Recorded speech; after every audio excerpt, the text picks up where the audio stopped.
heading in the theater to see the Marvels.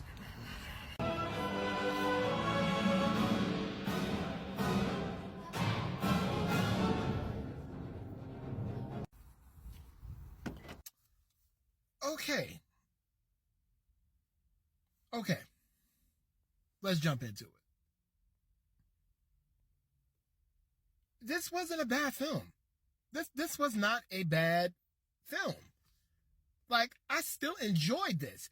Yes, was it a little bit all over the place sometimes? Yeah. But I have a feeling that this has something to do with what's going on in the editing room, because I felt like the story was there. The story was definitely there. I don't want to hear nobody talk about, oh, the story was not there. The story was there. The story was there. You just had to really be paying attention to it. And it's just the way that the editing is kind of, it's choppy and a tad bit sloppy. And like, would I see this again? Absolutely. As soon as it hits Disney Plus, absolutely. But this is still a good film, but I felt like the problems are in the editing room. I'm not giving no voice to, she had to leave. Like, that's already been debunked by Nia DaCosta herself. And I don't know if someone in Marvel went back and looked at the film and kind of went like, okay, no, let's make it shorter. The hour 45, yes, it was good enough. Yeah, it was good enough, but there was some explanation to some things that didn't get resolved, and, kind of conflicts that didn't get resolved. And it's just like, okay, it felt like there was more to show. It could have been more than an hour 45. Absolutely. I'm not going to say that it hindered that, but it did and it didn't. I'm still kind of digesting since I just got out of the theater. I just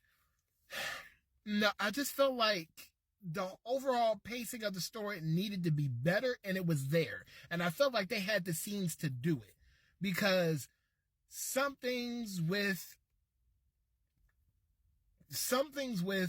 Monica, especially between Monica and Carol, that I felt like something was missing that's on the editing room floor. Like, if they didn't, then it's definitely a scripting problem. So overall, I liked it. I really did. I really did have, a good time with it. I really did. I had a very good time with it.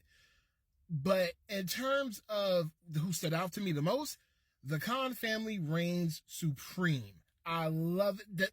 The fact that right now they are the MVPs of the multiverse saga right now is insane. Like, that, like the family element is it's strong in here, even though they don't get a lot of screen time. They do necessarily. I mean, especially after watching Ms. Marvel, you definitely see, how that relationship is still there. I didn't feel like there was a disconnect with their relationship. And I love how it feels like after you watch the first season of Ms. Marvel, you can then go into watching this and felt like there's nothing, the bond between them is still strong and their chemistry is still strong. I love that. They were the standout. Nick Fury, I'm gonna need a little bit more time to decipher on, and I'll do that in a separate video. But yeah, like I said, give me a little more time to digest this, because I feel like it's sitting there in the B range, because it's not, maybe C+ or somewhere in the B. I need a little bit more time to settle on that. But I had a good time. I mean, it was still a good time.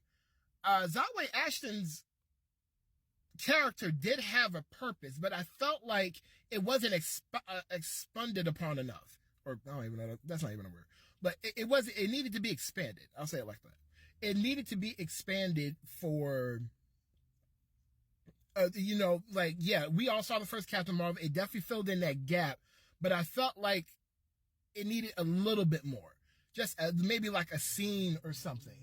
like saying she wanted to do it for, you understood her motivations. I'm trying to be light spoilery as possible.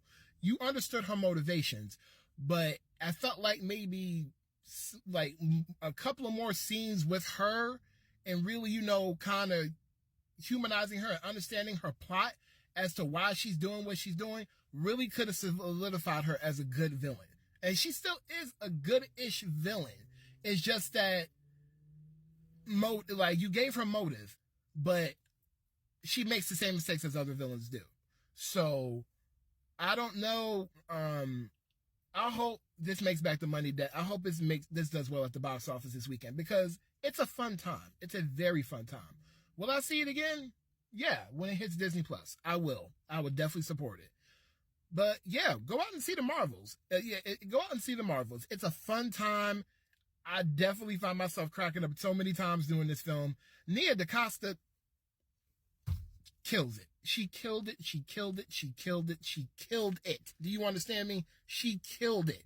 I mean, she took Brie Larson and really, elevated her character more from the first film. Especially with them, all three of them together. Yes. I loved every minute of it. I want to see more with them. I mean, I loved every minute with them. Especially between Kamala Khan, Iman Vellani. She is a rock star right now, and she has a bright future coming in this MCU going forward, and I can't wait to see more. Like, I'm trying not to spoil. I'm trying to keep it spoiler free for nobody who hasn't seen it. But go out and support this film. Don't let anybody online tell you otherwise. This film is still a good film. It's a fun romp. It's a fun romp. It may not have the stakes of like Endgame, which I really need folks to stop always trying to compare it to that. Every movie doesn't need to be Endgame. Every movie does not need to be, oh my God, at world, world ending, universe ending stakes. You don't need that for every Marvel movie. And I wish people would just stop that and stop the damn comparing. Go out and support the Marvels. It is a fun ride.